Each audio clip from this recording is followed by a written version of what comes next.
No mesmo contexto da Renascença, a Europa viu surgir mudanças também no campo religioso. A Igreja Católica era muito mais do que uma religião. Além de possuírem o monopólio do domínio espiritual sobre o povo, detinham forte influência sobre os reis, já que precisavam contar com as bênçãos do Papa para o povo obedecer. E também exerciam importante papel na economia e na administração do Estado, já que a Igreja era dona de boa parte das terras e eram os patrões de grande parte dos camponeses e trabalhadores. Nesse período, já estava surgindo uma nova classe social que não existia no período medieval.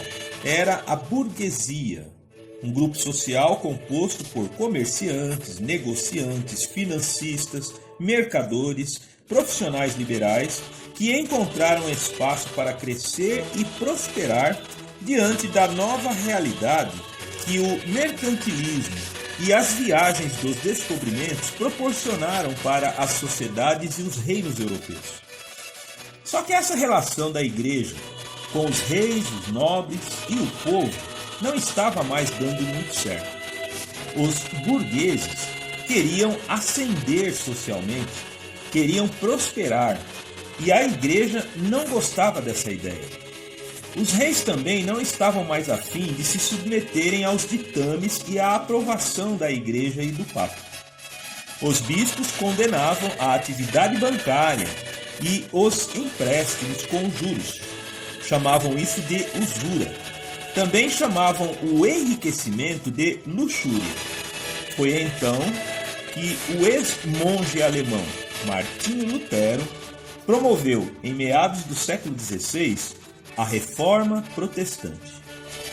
Este movimento revolucionário religioso começou por condenar a venda do perdão sob pagamento em dinheiro praticado pela Igreja, argumentando que o cristão poderia obter o perdão dos seus pecados se apenas se arrependesse em oração ou confissão.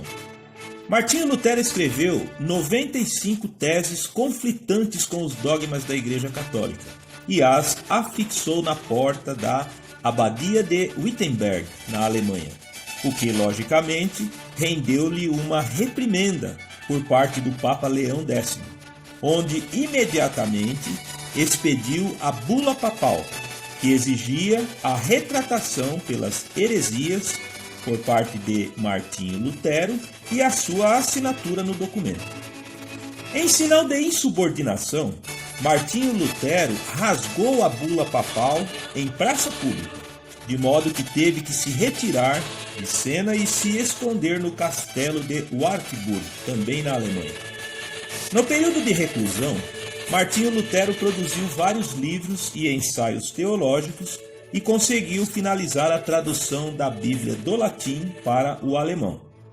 Logo, em 1530, o protestantismo já se espalhara por boa parte do Sacro Império Romano Germânico e na França, causando então uma cisão entre Igreja Católica Romana e o protestantismo luterano, onde de 30% a 40% da população se convertera à nova seita. Mais tarde, na França, João Calvino deu novo impulso à reforma protestante, ampliando e, ao mesmo tempo, confrontando vários aspectos teológicos iniciados por Martinho Lutero. A reforma protestante preconizava as chamadas 5 solas.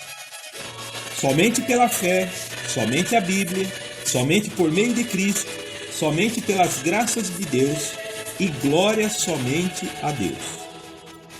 Após juntar-se à reforma protestante o movimento calvinista, introduziram-se novos conceitos como que Deus já tem como escolhidos aqueles a quem ele pretende salvar, bem como a louvação do trabalho, da prática de guardar dinheiro e que ficar rico não é pecado.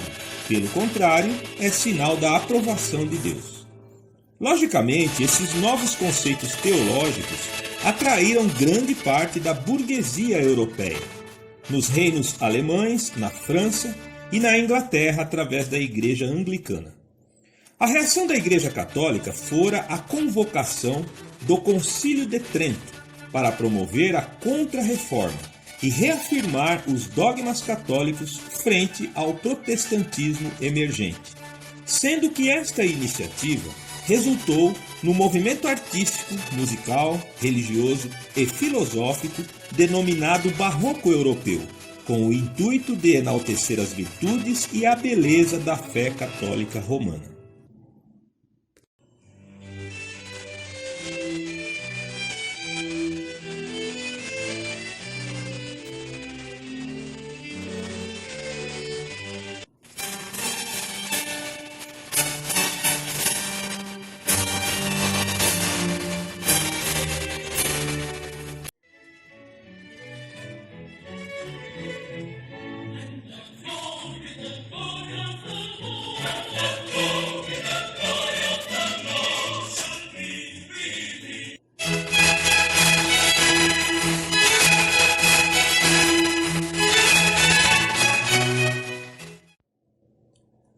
Mas essas novidades no campo espiritual religioso na Europa causaram também conflitos na estrutura social e política dos povos europeus, confrontando, por exemplo, os burgueses e os reinos convertidos ao protestantismo com os reinos que se mantinham católicos, desencadeando guerras sangrentas como a Guerra dos 30 Anos, a Guerra dos Camponeses e a Guerra de Capel, na Suíça. Proporcionalmente, essas guerras religiosas entre católicos e protestantes no norte da Europa mataram mais pessoas do que as duas grandes guerras mundiais. Porém, essas guerras religiosas ensinaram aos povos da Europa que a religião não deveria mais fazer parte das questões políticas nem administrativas do Estado, lançando então as bases para o que hoje chamamos de conceito do Estado laico.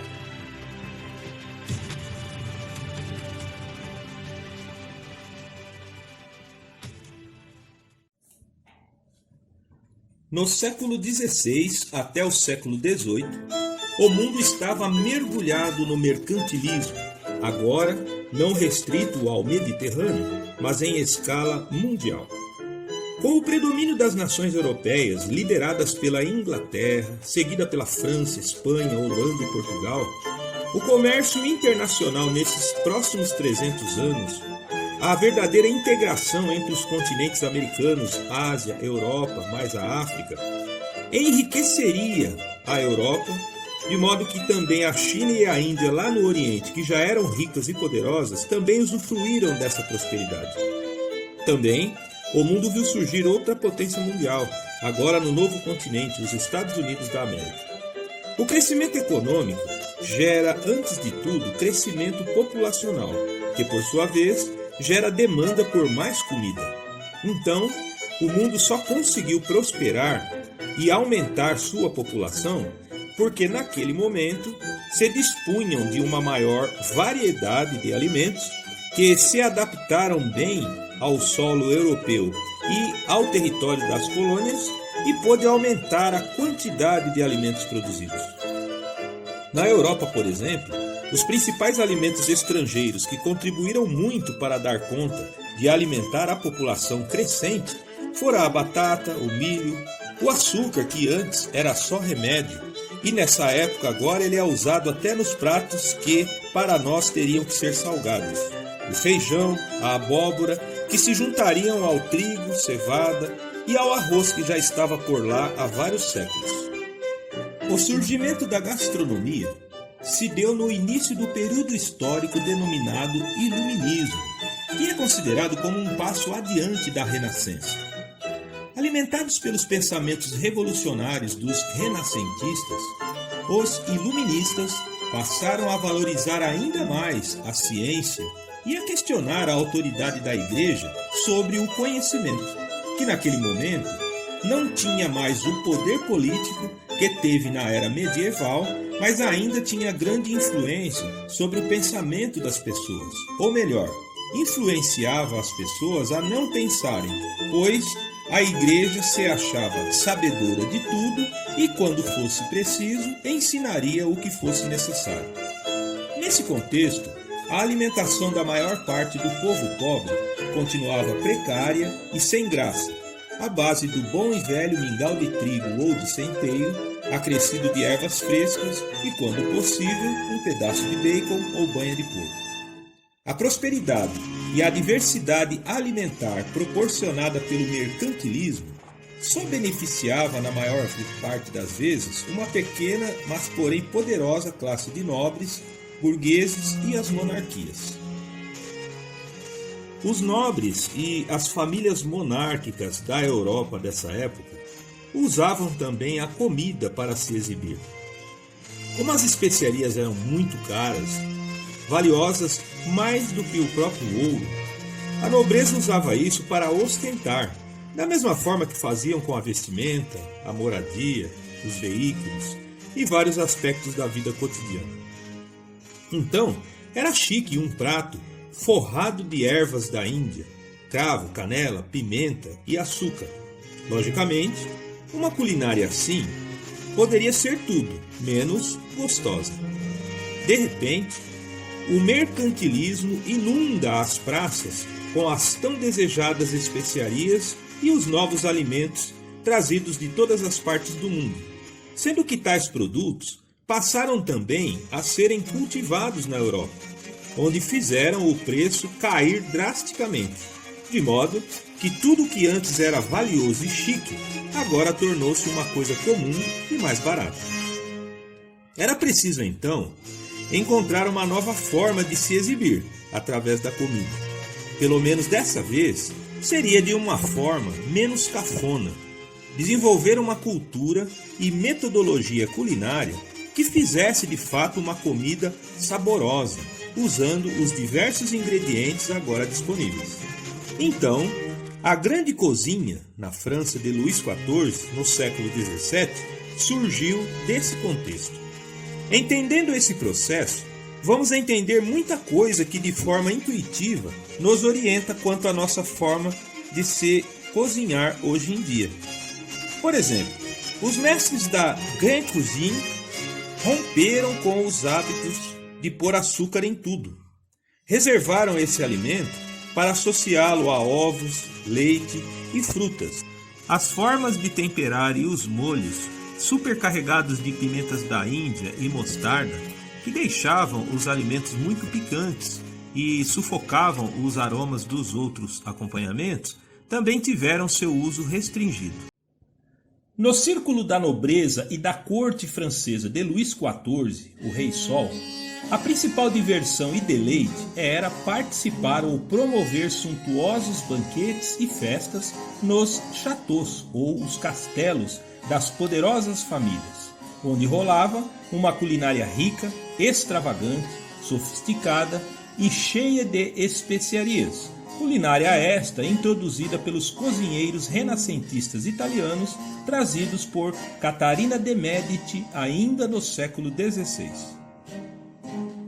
À medida que os banquetes iam se tornando cada vez maiores e mais frequentes, os nobres passaram a meio que enjoar um pouco dos pratos sempre servidos com muita gordura, muitas pimentas e muitas especiarias, e invariavelmente misturando açúcar com sal. Também, a intoxicação gástrica e as doenças decorrentes de alimentos mal conservados eram muito frequentes. Então, os culinaristas do século XVI fizeram a opção por alimentos mais frescos, principalmente o peixe, já que esta condição só era possível para aqueles que tinham dinheiro para pagar.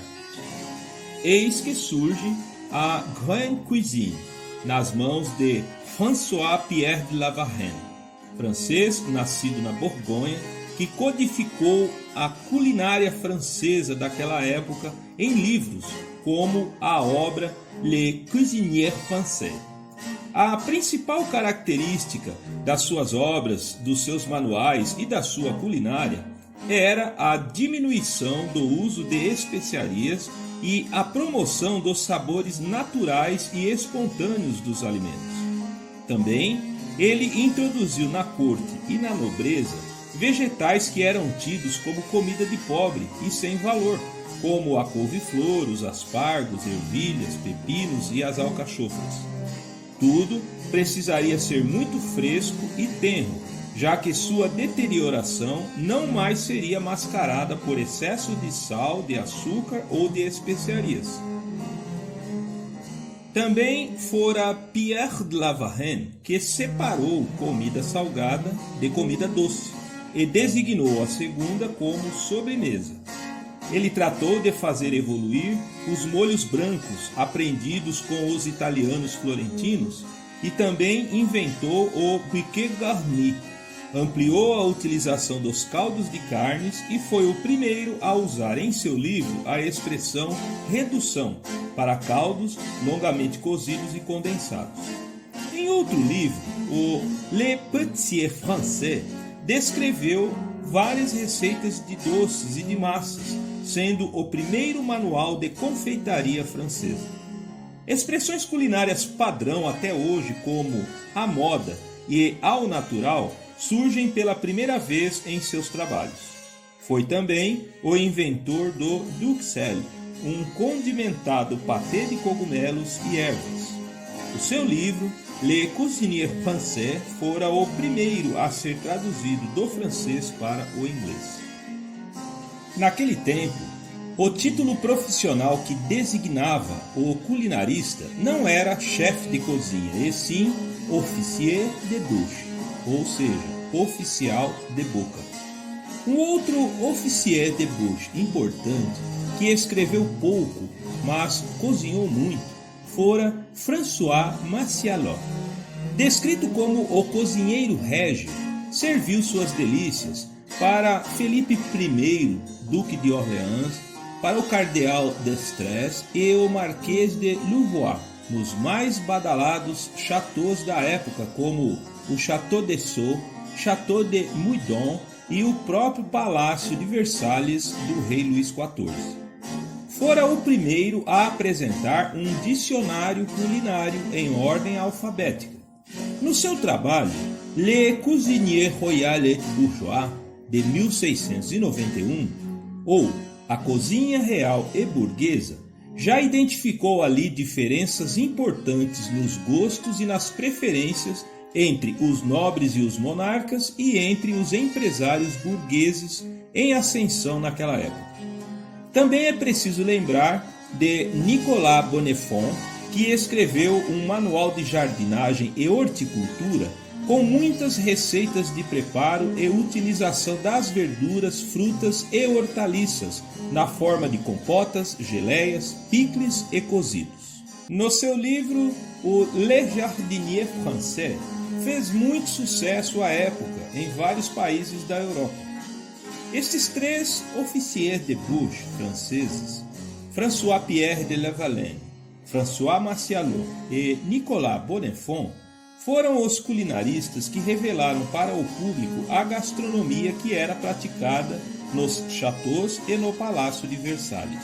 Uma gastronomia que evoluía da gastronomia italiana de Florença para a grande cuisine das monarquias e da nobreza francesa. Passaram a se desenvolver receitas de molhos, ou sauce em francês, mais elaborados, cremosos e gordurosos, como o sauce béchamel, um molho branco, salgado, engrossado com o roux, ou seja, manteiga amassadinha com farinha de trigo, que pode ser acrescido de especiarias como pimenta branca e noz moscada.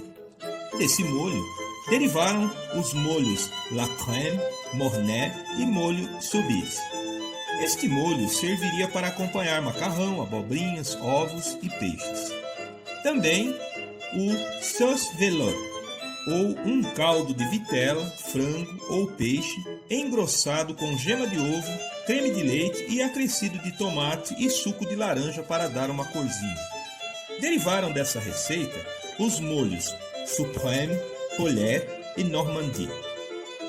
O singelo molho holandês, feito com gema de ovo, suco de limão e manteiga, e também o sauce espagnole, feito também de caldo de carnes engrossado com farinha de trigo e manteiga.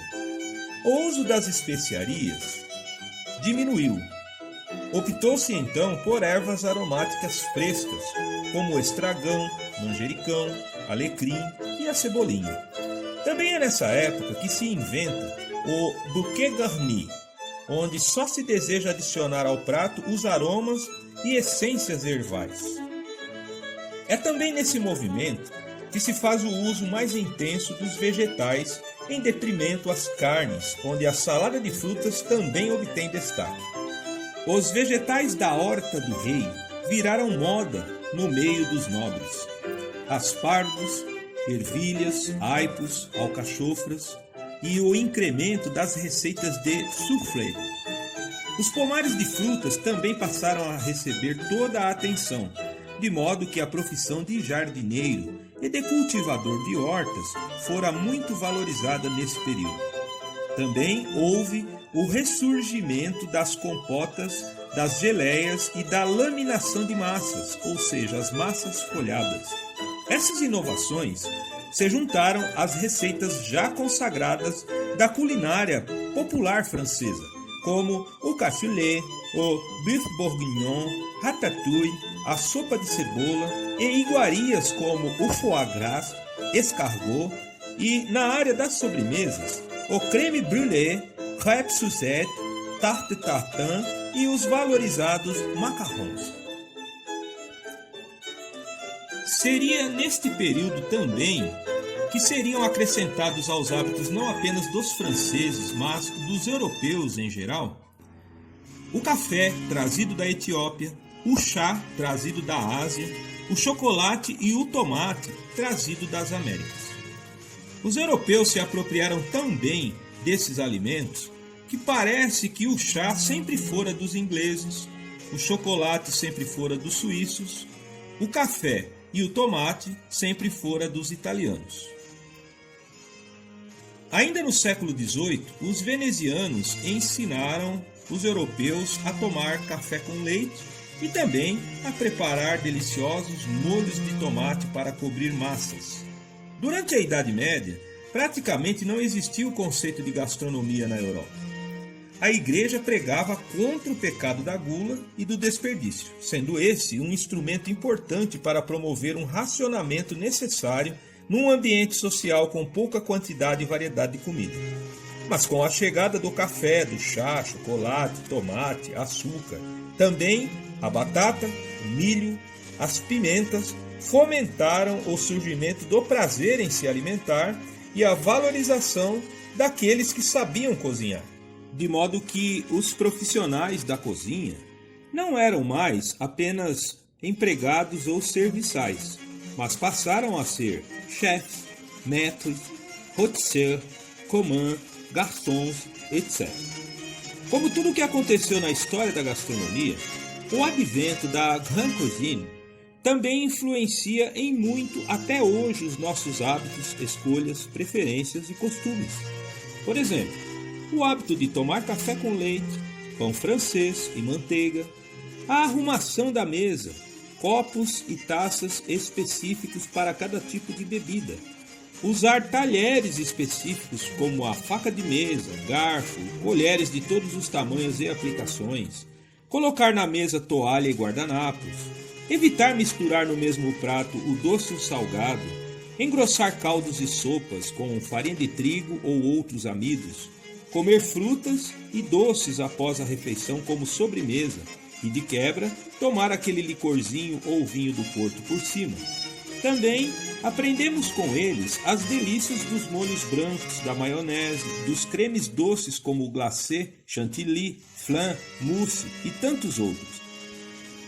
Também a Grande Cuisine transformou meros refeitórios cuja finalidade era apenas alimentar e matar a fome em verdadeiros restaurantes, onde se trabalha com os alimentos previamente preparados, onde eles são apresentados no menu ou à la carte para anunciar e ofertar as delícias, onde existem pessoas preparadas para o atendimento, como o garçom, o commis e o barman.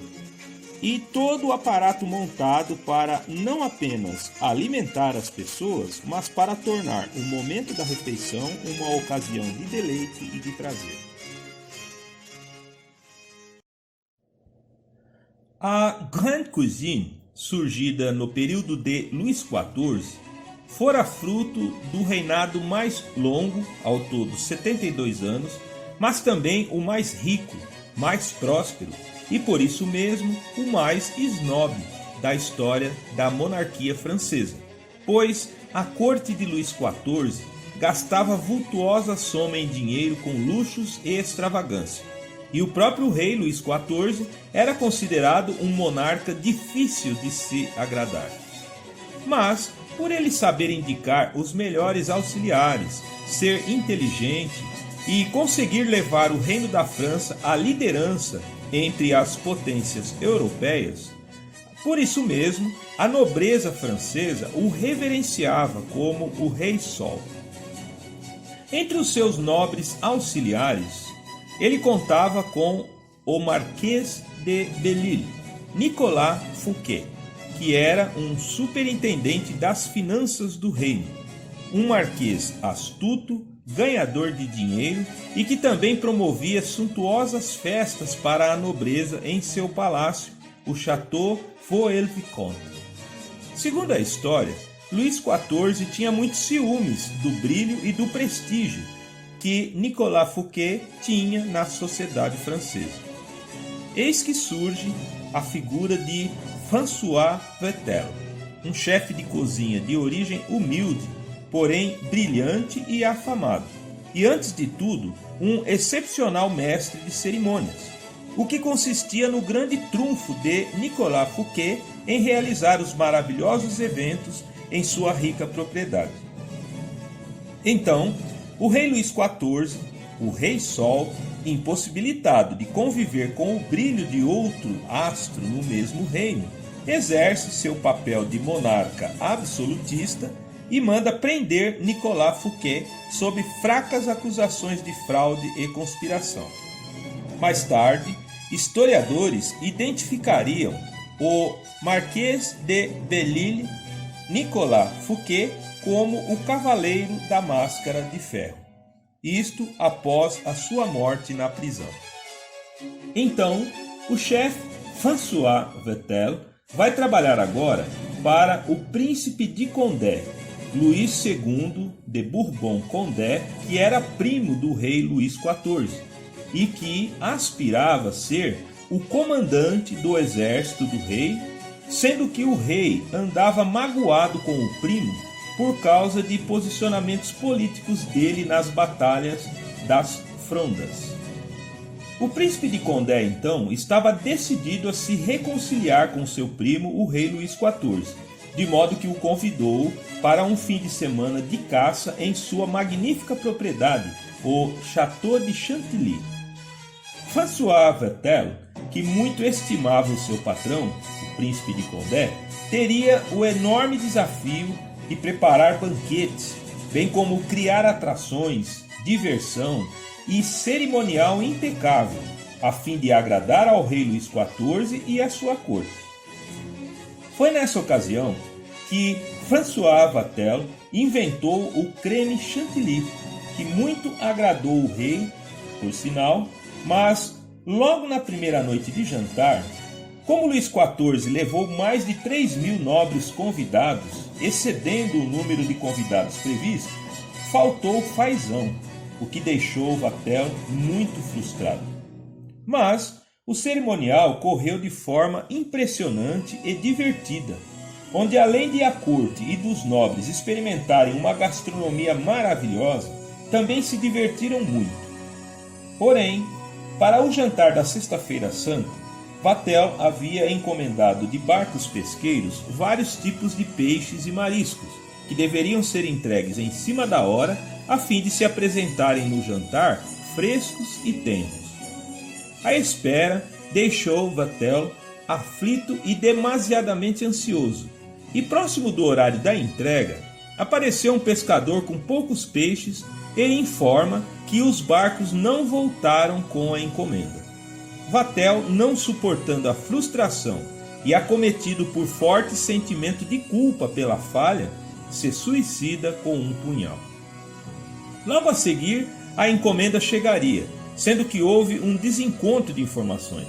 De qualquer forma, o rei, a despeito das falhas, ficou maravilhado com a comida e o cerimonial, de modo que o príncipe de Condé se reconciliou com o rei e conquistou o seu objetivo. O chefe, François Vatel, virou o símbolo de entrega e dedicação à nobre arte de agradar pelo paladar, e o reino da França começou a levar a gastronomia muito a sério. Também, mais tarde, Luís XIV convocaria os arquitetos, engenheiros, paisagistas e construtores do Château Vaux-le-Vicomte de Nicolas Fouquet para construírem o Palácio de Versalhes, onde ele e a corte se mudariam para lá no ano de 1678. Mas do lado de fora do Palácio de Versalhes, bem como do lado de fora das mansões dos nobres, a coisa era bem diferente. Na rua, só se poderia comer, com dinheiro no bolso, é claro, em estalagens ou hospedarias, sendo que algumas, nem todas, também forneciam alimentação para os transeuntes, onde só havia a comida que o estabelecimento fazia e no horário programado. Também se comia em grandes mesas comunitárias. Nas tavernas, a vocação já era para servir bebidas. Algumas serviam comida, mas sem opção de escolha e em horários pré-definidos. Nas traiteres, podia-se tomar uma refeição completa por um preço fixo, mas também era só o prato da casa e sem a opção de escolha. Em 1765, em Paris, Monsieur Georges Ernest Boulanger tinha um pequeno estabelecimento especializado em vender sopas, caldos e gemadas. Ele gostava de enfatizar que seus produtos eram muito nutritivos, fortificantes e restaurantes da saúde e das energias, principalmente para quem estava enfermo. Eram servidos em um balcão, onde os clientes ali tomavam em pé em canecas e rapidamente saíam para dar lugar para o próximo. Depois de uma pequena reforma, ele resolveu anunciar no seu letreiro: Monsieur Boulanger, c'est des restaurants préparés pour le dit. Senhor Boulanger prepara pratos restaurantes para servir aos deuses. Esta chamada publicitária deu certo, de modo que outras casas que também forneciam comida pronta e servida no local adotaram o termo restaurant ou restaurante. E aí a moda pegou. Na França do século XVIII de Luís XV, já existiam os cafés, que serviam café, chá, chocolate, doces, bolos, biscoitos e que eram frequentados pelas elites de Paris, como os ricos, os nobres e os intelectuais.